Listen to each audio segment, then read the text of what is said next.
On today's show, what does Reed Sheppard need to do to win Rookie of the Year? Expectations and predictions for his rookie season, and so much more. It's all coming up on today's Locked On Rockets. This is Mission Control, Houston. Ignition sequence start. 6, 5, 4, 3, 2, 1.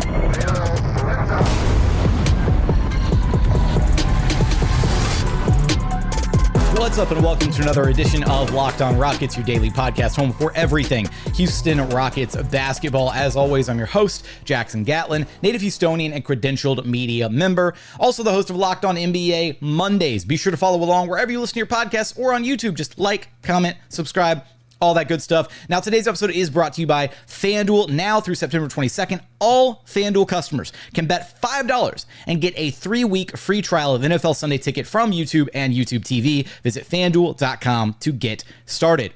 And as always, thank you so much for making Locked On Rockets part of your day every single day, whether it's on your way to work, on your lunch break, in the gym. Thank you for being an everydayer. On today's show, we are talking all things Isaiah Reed Sheppard, the IRS man, the tax man himself. Going to take a look at kind of expectations and some predictions for his rookie season. What does he need to do to win Rookie of the Year, his biggest competition for that award?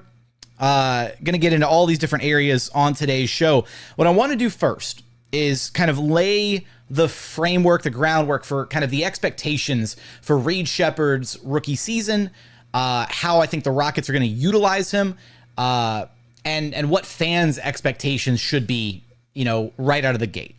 So, first off, I fully expect Reed Sheppard is going to be Fred VanVleet's direct backup this season. I don't see any way around that.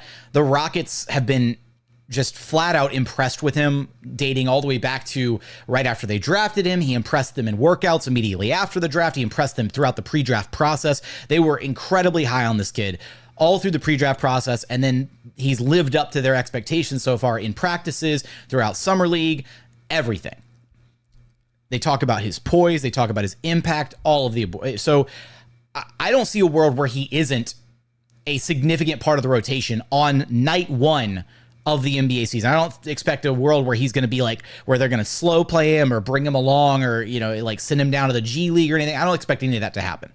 And a large reason for that is because a lot of the struggles that the Rockets faced last season came when Fred VanVleet had to go to the bench.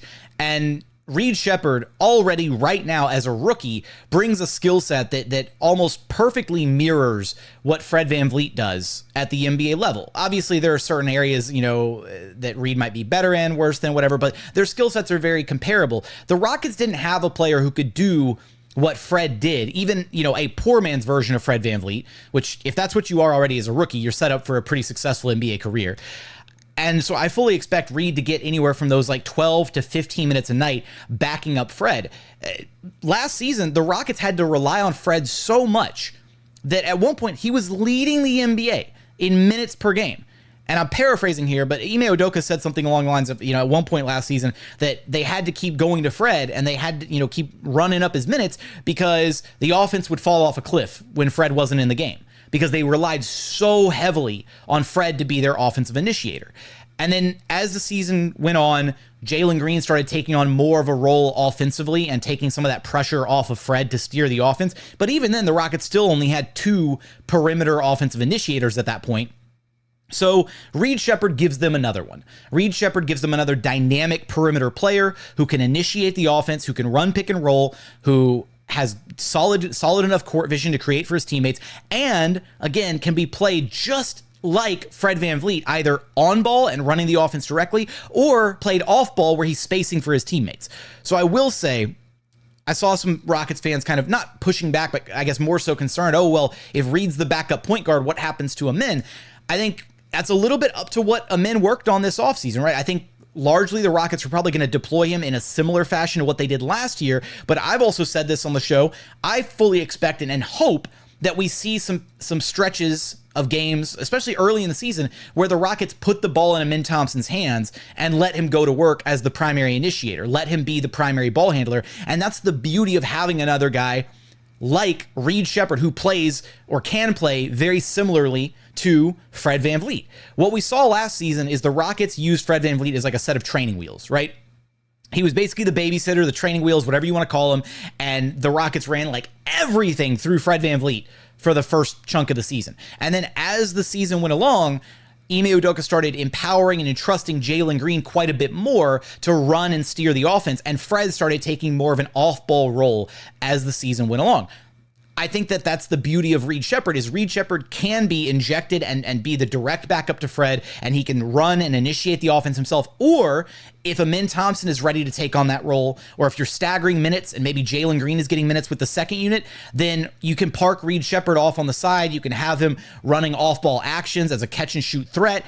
You can do all sorts of stuff with him, the same things that you can do with Fred VanVleet, which allows Ime and the Rockets coaching staff a ton of flexibility in how they want to attack opposing defenses and who they want to be the primary initiator and what the offense ultimately looks like, whether they're going down low and going through Alperen and Sengun, or whether they want to play a 5-out style potentially with the second unit.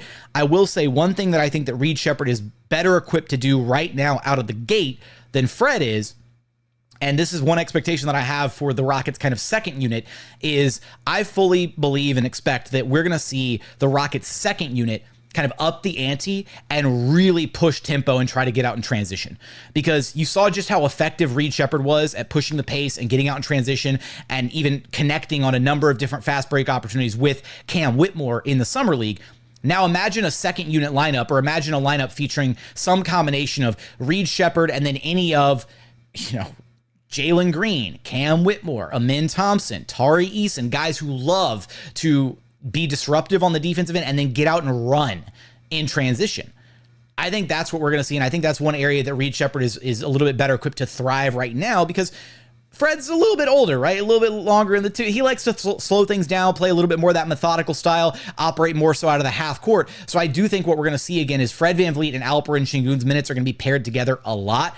And then I think Reed is going to get those 12 to 15 minutes, and he's going to get a lot of opportunities with those second unit guys, both as a floor spacer, and letting Jalen or Amin kind of run the offense a little bit, as well as then pushing tempo and transition and having a guy with the court vision to be able to create for others if he's the one kind of running the fast break, or at a minimum, if somebody else, if Jalen gets the rebound and he's out in transition, or if Amin is barreling down the court, then Reed can very easily just go spot up on the 3-point line and be a massive floor spacing threat.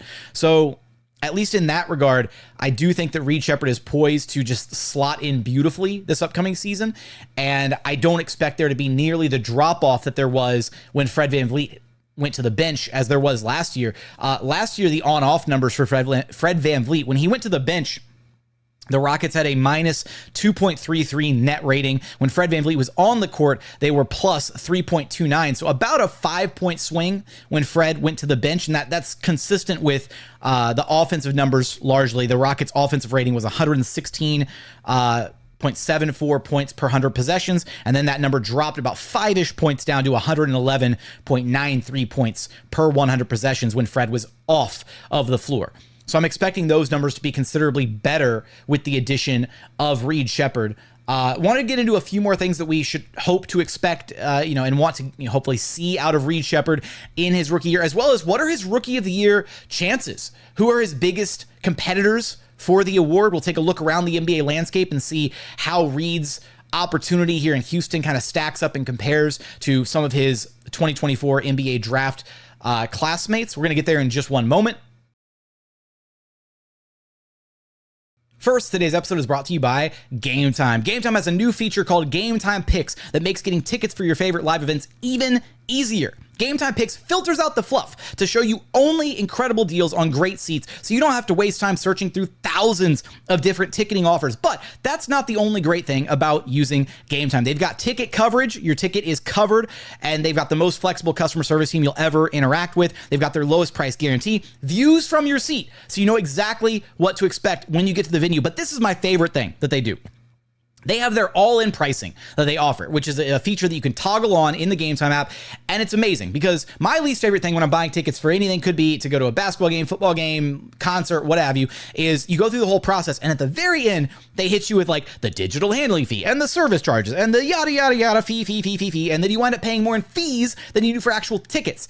With Game Time, they give you their all-in price. You toggle it on. You know exactly how much you're paying from start to finish. So take the guesswork out of buying tickets with Game Time. Get your peace of mind. Download the Game Time app, create an account, and use code LOCKEDONNBA for $20 off of your first purchase. Terms apply. Again, create an account, redeem code LOCKEDONNBA. That's LOCKEDONNBA for $20 off. Download Game Time today. What time is it? It's game time.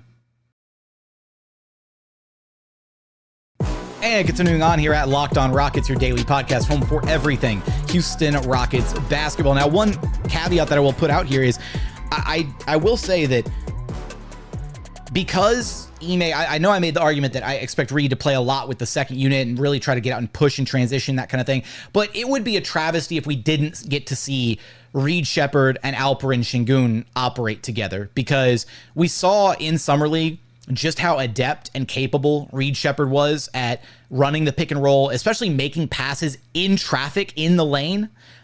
Some of his passes were just flat out insane, right? I knew that he had passing ability. I didn't expect his passing chops to be on display quite the way they were in Summer League. And now I'm coming in with even a higher bar for what I think his success looks like as a rookie, not only just for himself and taking advantage of his opportunities, but really being that next level creator for the Rockets. So even though Fred VanVleet and Alperen Sengun shared a lot of success this last season, I am curious to see how much the coaching staff wants to run those two together in particular, because having a three-point shooting weapon like Reed Sheppard to pair with Alperen Sengun, especially to let them run a two-man game of pick and roll where if Alp screens and the screener and the defender goes under, that's an easy three for Reed Sheppard. If they're fighting over the screen, we know that Reed Sheppard is capable enough to run a quality pick and roll and then be able to feed the ball to Alperen Sengun in the right spot to where Alp doesn't have to do nearly as much of the heavy lifting to create his own opportunities offensively, right? If he's just feeding off little dump offs, little bounce passes through traffic in the lane, like we know that Alperen Sengun is going to be able to capitalize on those opportunities. So I do hopefully want to see those two guys get a decent amount of reps together, but it's hard to balance, right? If there's only, let's be on the conservative end of minutes, right? If Reed's only getting 12 minutes a night backing up Fred VanVleet, if he's coming out of the gate and he's playing 35, 36 minutes a game, then there's only so much runway for him to get time with, the athletes in the second unit, for him to get time with Alperen Sengun, for him to get certain, reps in with certain lineups.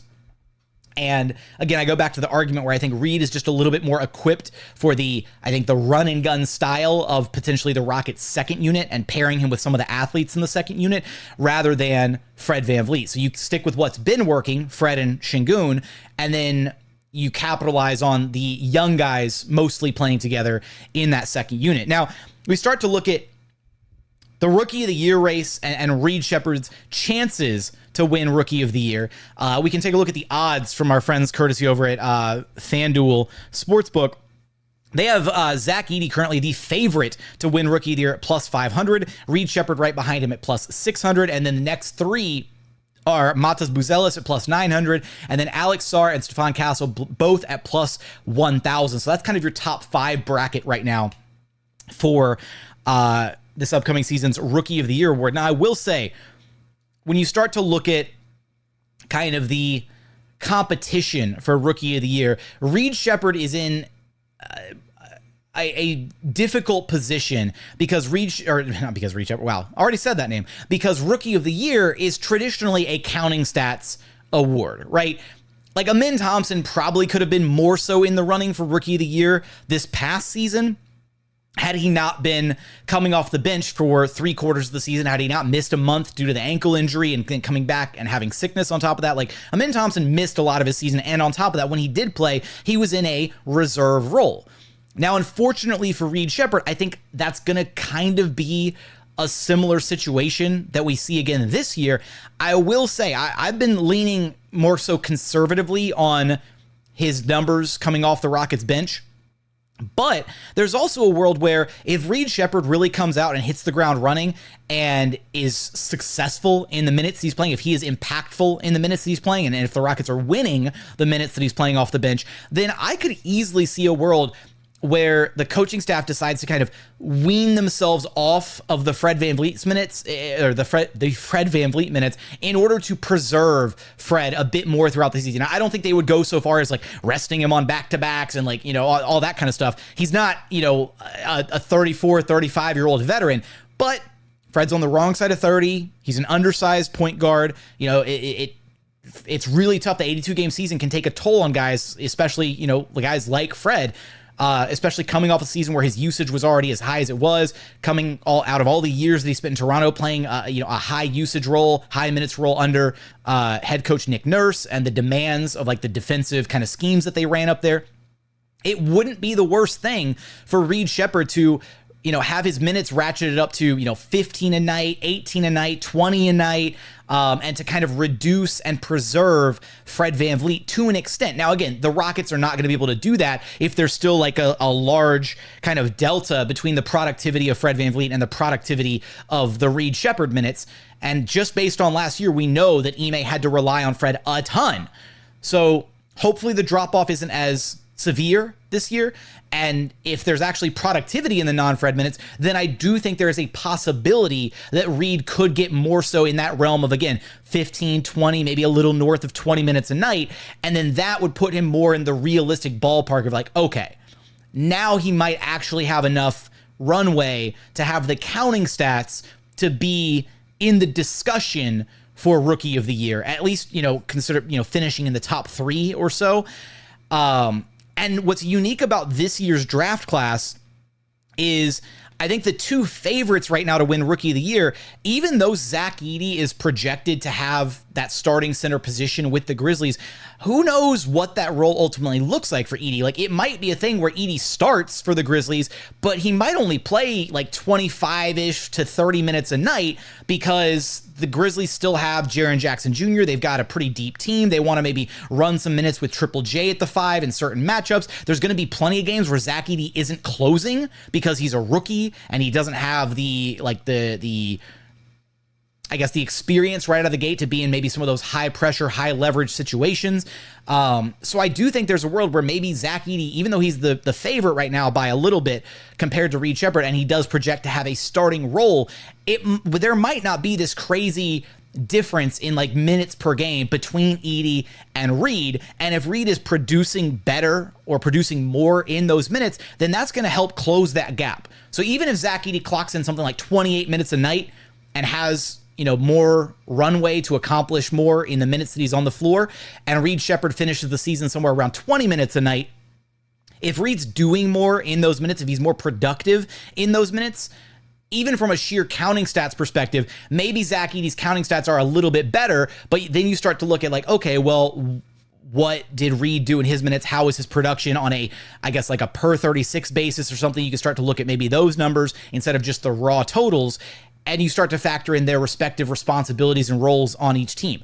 I do think that Edey and Sheppard both absolutely have the biggest argument for Rookie of the Year because they're going to be, I think, the only two rookies at the top. TBD on like Zachary Risache and his role with the Hawks, but the Hawks are kind of like in a weird limbo spot in the East. But the Rockets and Grizzlies both project to and should be in the playoff mix in the Western Conference. The Grizzlies want to get back to where they were when they were at the top of the West a couple seasons ago. Now, who knows if they're going to be able to achieve that, but obviously getting Ja Morant back healthy, like getting, half their roster was out due to injury last year, all that good stuff. The Grizzlies could just like catapult themselves back into the top 4 of the Western Conference. And if they do that and Zach Edey's their starting center and he's playing 25, 28, 30 minutes a night, whatever, it's going to be really hard to argue against Zach Edey for Rookie of the Year. Where the Rockets have a chance, right, is again, if Reed Sheppard is the de facto backup point guard getting 15 to 20 minutes a night behind Fred VanVleet, and if the Rockets are very much in that playoff mix, that play-in mix, and if they're either neck and neck with the Grizzlies or if they're kind of keeping pace with where the Grizzlies are, or in a perfect world scenario, if they finish ahead of where the Grizzlies are in the standings, then I think I think voters would absolutely take some of that into account and look at, oh, okay, well, cool. Like Zach Edey's numbers were maybe a little bit better, like just from a counting stats perspective, scoring numbers, whatever. But he was playing more minutes per game, obviously. And Reed was in an environment where he was the backup coming off the bench and maybe did more with the minutes that he got. And if the team success is a little bit better, like let's say maybe the Rockets finish as like, I don't know, the 7th seed or the 8th seed, and the Grizzlies come in there as like the 9th or the 10th seed. I don't know if that would happen. Again, the Grizzlies people forget just how good the Grizzlies were just a couple seasons ago. They finished as the 2 seed in back-to-back seasons when they were healthy, when they weren't dealing with the, array of injuries up and down the roster, when they had their star player in Ja Morant. But it's also going to be a really big adjustment for Zach Edey playing at the NBA level. And it's going to be an adjustment for Reed Sheppard. Like, I think both of these guys are probably some of the best equipped rookies to succeed right out of the gate, but it's not a given, right? They are rookies. They're probably going to hit a rookie wall at some point. They're going to have their bumps and bruises along the way. And again, as it stands right now, even though it feels like on the surface, Zach Edey is in a better position to win Rookie of the Year than Reed Sheppard right now, I do think once you start to kind of unpack it a little bit and start to take a look at how the Grizzlies are going to play, who's going to get what minutes up and down their roster, and vice versa, looking at the Rockets and the role and usage that we can expect for Reed Sheppard and the minutes that he'll be allotted playing around other guys, playing behind guys like Fred VanVleet, I do think the margin is a lot closer than you would think just by looking at it on the surface, thinking, oh, Edey's a starter, Reed's coming off the bench, Reed has no chance, right? Coming up, want to get into a few of the other names that we can expect to be in the Rookie of the Year race. There's a dark horse candidate in there that I want everybody to be on the lookout for, as well as some predictions for Reed Sheppard's rookie season. We're going to get there in just one moment. First, today's episode is brought to you by FanDuel. Look, you've heard us talk a lot about FanDuel, America's #1 sportsbook. We have something a little bit different for you right now, though. Through September 22nd, all FanDuel customers can bet $5, just $5, and get a 3-week free trial of NFL Sunday Ticket from YouTube and YouTube TV. Then, as long as you have a YouTube TV base plan, you'll be able to watch every regular season Sunday afternoon out-of-market game. All you need is a Google account and a current form of payment so you can cancel at any time. So right now, look, we're talking about Rookie of the Year odds, all that stuff. Head on over to FanDuel, make a bet on Reed Sheppard, Rookie of the Year, plus 600 right now. If you're feeling confident, you're feeling good after listening to this episode, go make a bet on Reed Sheppard. Get yourself access to a free trial of NFL Sunday Ticket. Just visit FanDuel.com and download America's #1 sportsbook. And final segment here at Locked On Rockets, your daily podcast home for everything Houston Rockets basketball. Okay, a couple of the other names on this Rookie of the Year odds check. It's not a checklist, whatever. List. Matas Buzelis comes in third behind Zach Edey and Reed Sheppard. And look, Matas is going to have, and I want to quickly kind of hit a couple of these other names because I think it's important to provide the context for for the situations that these players are in. So again, when you look at like the top 5 names on this list, the only 2 that are going to be in kind of winning environments are Edey and Sheppard. Buzelis, Bulls, not going to be a winning team. Like they've fully committed to the rebuild. They're going to be at the bottom 5 in the Eastern Conference standings. What Buzelis is going to have to compete with is sharing the basketball with Josh Giddey and how much do the Bulls lean into that dynamic versus letting Buzelis kind of have free run of things. But I do think Buzelis in third place as, Rookie of the Year favorite makes a lot of sense. The next 2 guys, Alex Sarr and Stephon Castle. Castle's going to suffer from the same issue as Reed Sheppard, where he's going to be backing up Chris Paul. Now he's going to get to learn under the tutelage of Chris Paul, which is incredible. And he's going to be in an environment where he will absolutely get, his fair share. I'm guessing he'll probably get somewhere between 20, 25 minutes a night because he can play at the 1 or the 2. But at the same time, I think Castle is really going to suffer because he's not going to be probably featured a ton offensively. He'll make his mark on the defensive side of the floor, mostly right out of the gate. And obviously all eyes are on Wemby in San Antonio. And I fully expect, it's just going to be tough with the veterans that they're trying to place around Wemby. I just don't think that Castle's going to have, I don't think he's going to have maybe the offensive counting numbers, and I also don't think he's going to have the team success that might help push Edey and Sheppard over the top when you look at kind of the impact that some of these rookies are going to have throughout their rookie season. And then the last guy in the top 5, Alex Sarr. Look, Alex Sarr, he's going to have all the opportunity in the world playing for the Washington Wizards, but he is a big man. And he's a big that's going to have to rely on guards, a largely inexperienced Wizards roster to get him the basketball, to put him in positions to be successful. He's got other rookie teammates on his team. They're going to be kind of gunning for their own impact, their own rookie impressions, all that stuff. And so I don't think Sarr is going to walk away with the counting numbers or the statistics to really impress and be in the conversation, even though he probably has the most opportunity and maybe the least competition on his team to be able to like walk away with, I guess, the best counting stats of any of the rookies available. Because even Zach Edey, right? Zach Edey's gonna have to share the basketball with, like, there's so many guys that are gonna be eating in the Grizzlies offensive pecking order ahead of Zach Edey, right? You're gonna have John Morant, you're gonna have Desmond Bane, you're gonna have Triple J, like you got all the other role players are gonna be, getting their opportunities. Like, are the Grizzlies gonna run like, pick and roll offense with Zach Edey? Are they going to dump the ball down low and let Zach Edey go to work at various stretches of the game? Who knows, how heavily they decide to utilize him within their offensive schemes. Couple of the dark horse names that I have here on this list. Rob Dillingham, all the way down at plus 1,500 for Rookie of the Year. I really like, I said it when it happened. I loved the pickup for Rob Dillingham for the Minnesota Timberwolves, and he's exactly what they needed. They needed some juice. They needed some scoring punch off the bench, and I'm fully expecting him to lean all the way into that. Like, they didn't go get Rob Dillingham and mortgage a future first just to, like, sit on it or slow play his development or whatever. They are gearing him up to be the guy to take over the point guard reins when Mike Conley decides to eventually hang him up, and he's going to be a really big part of their success this upcoming season. And when you have a team that is as strong defensively as the Timberwolves are, to kind of have that backline defense behind Rob Dillingham, which was kind of a question mark for him, is, how apt is he going to be what is his defensive aptitude at this point as a player? I think that's going to be an incredible situation for him. And then offensively, he's going to get some opportunity to play alongside Anthony Edwards, and that backcourt is going to pop. I fully expect it. And if Dillingham is getting something like 25 some odd minutes a night as like the Timberwolves like sixth man spark plug guy off the bench, and if he doesn't like struggle right out of the gate, then I think he's going to be kind of a sleeper to be in that top 3 kind of discussion, top 5 discussion for Rookie of the Year as we see the season progress. The other name that I think has a real chance here is Kel'el Ware with the Miami Heat, but that one's going to be dependent on how much the Heat decide they want to play Kel'el Ware, I think, alongside Bam Adebayo, right? You absolutely can slide Bam down to the 4 and put Kel'el Ware at the 5 and have a really versatile lineup, because Bam easily can slide between the 4 and the 5, especially if you have a 5 like Kel'el Ware who can space the court. So I don't know like how much Spo is going to tinker with lineups. And again, a lot of this is contingent on Kel'el Ware impressing and what the Heat ultimately decide to do. Do they trade Jimmy Butler? Do they end the Jimmy Butler era? Who knows?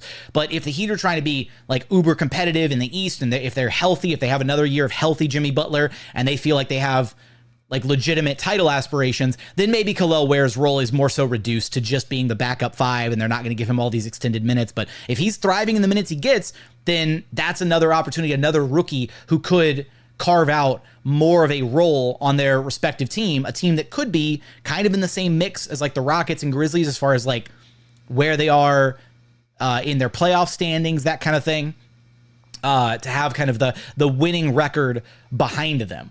Now, again, in the past, we haven't seen,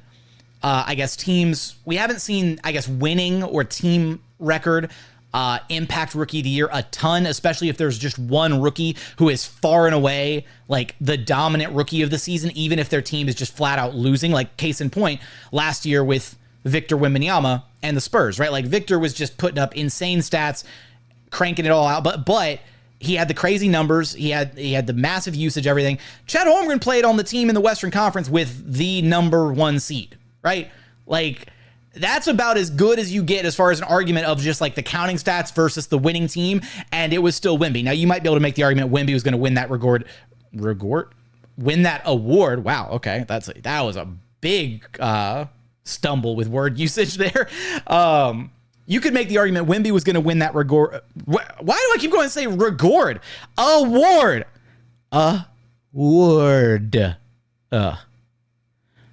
I I feel like Hancock in the movie, in Will Smith in Hancock, where somebody's trying to teach him how to say good job, and they're going, good job. Like, I feel like Jason Bateman trying to coach him through that. Award. Okay, all right. Whew, now that we're back on track. My goodness, almost completely lost my train. Just what a way to derail the segment here at the end of the show. So I do think that Khalil Ware is another sleeper pick. Let's just end on that note. Let me just dig myself out of this hole that I crafted. Couple predictions for Reed Sheppard. I don't see a way that he doesn't finish the season as a strong candidate for all rookie first team. And again, I think there are some dynamics at play here that are maybe less to do with Reed Sheppard and more to do with his competition than anything. But again, I do not see there being one rookie who is flat out going to have both the opportunity and just the flat out skill to succeed with said opportunity that is going to have like far and away the best numbers of any rookie. I think maybe Matas Buzelis has the chance to do that, depending on how much he has to share the ball with Josh Giddey and how much the Bulls kind of empower him during his rookie season. But I think a realistic kind of like stat line expectation for Reed, like across his rookie year, is something in the realm of like, I could see anywhere from like 8 to 10 points a game. Ideally, I'd love to see like 3+ assists per contest. And this might be like conservative kind of numbers. And he could really shine in his backup minutes and prove me wrong and like go north of 10, have like 5+ assists or something. A big part of it is, again, how much do the Rockets really want to push the competitive angle and how much they still want to rely and lean heavily on Fred VanVleet versus if Reed is ready out of the gate, then they can give him more responsibility earlier and sooner in the season. I mean, we saw it with Amin Thompson. The Rockets were ready to like give Amin the chance to run things last season, and we saw it for 5 or 6 games, and it did not look good.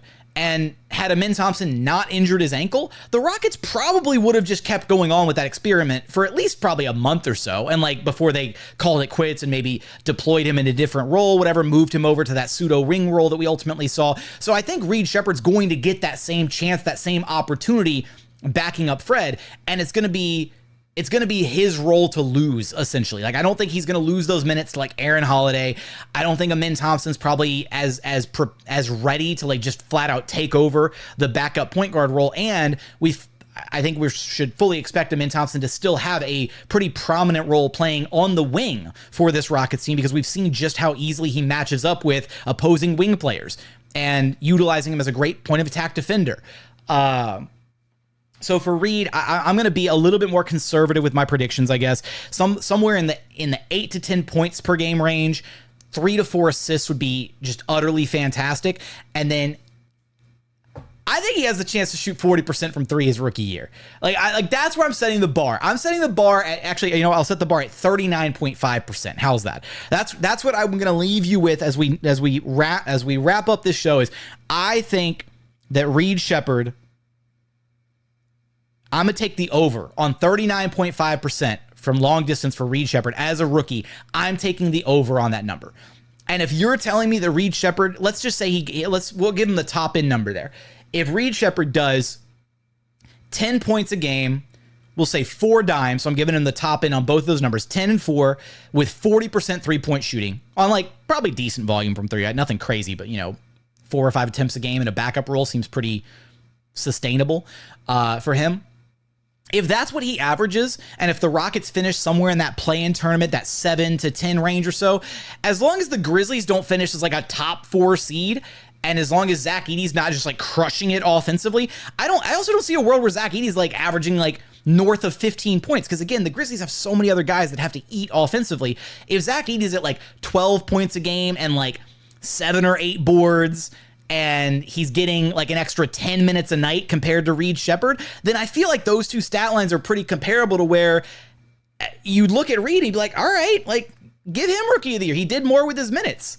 Like, and that's where you're going to get into areas like who was the more efficient player, like all that kind of stuff. And I do really think that this year's rookie of the year award, is going to come down to, maybe for the first time in a long time, is going to come down to which rookie did more for their respective teams. Unless, again, somebody like Matas Buzelis comes in and just flat out crushes it with the numbers. If he averages like 20 points, 5 boards, 3 assists or something, then that, even if the Bulls are like dead last in the Eastern Conference, it's not going to matter because it is a counting stats award. I just don't see a guy. Matas is probably the likeliest one, but I just don't see a guy in this draft class that's going to do like Paolo Banchero numbers or Wemby numbers or whatever to really overshadow and outplay the two guys at the top of the bracket right now in Reed Sheppard and Zach Edey. I want to say that I could end this podcast and say Reed Sheppard's winning Rookie of the Year, period. I can't confidently say that. I will confidently say that as long as Reed Sheppard plays the way we expect him to play and hits the ground running and is impactful right away, which I think he will be from day one, I think he finishes the year at least top 3 in Rookie of the Year voting. I don't think I don't think he'll suffer like the Amen Thompson pain of like falling out of the top of the Rookie of the Year bracket because he was in a reserve role all season, yada yada yada. Like, I think that this time around we'll see more rookies in those. I think we'll see rookies in kind of reduced roles being a more prominent part of the vote getting process. But I want your thoughts.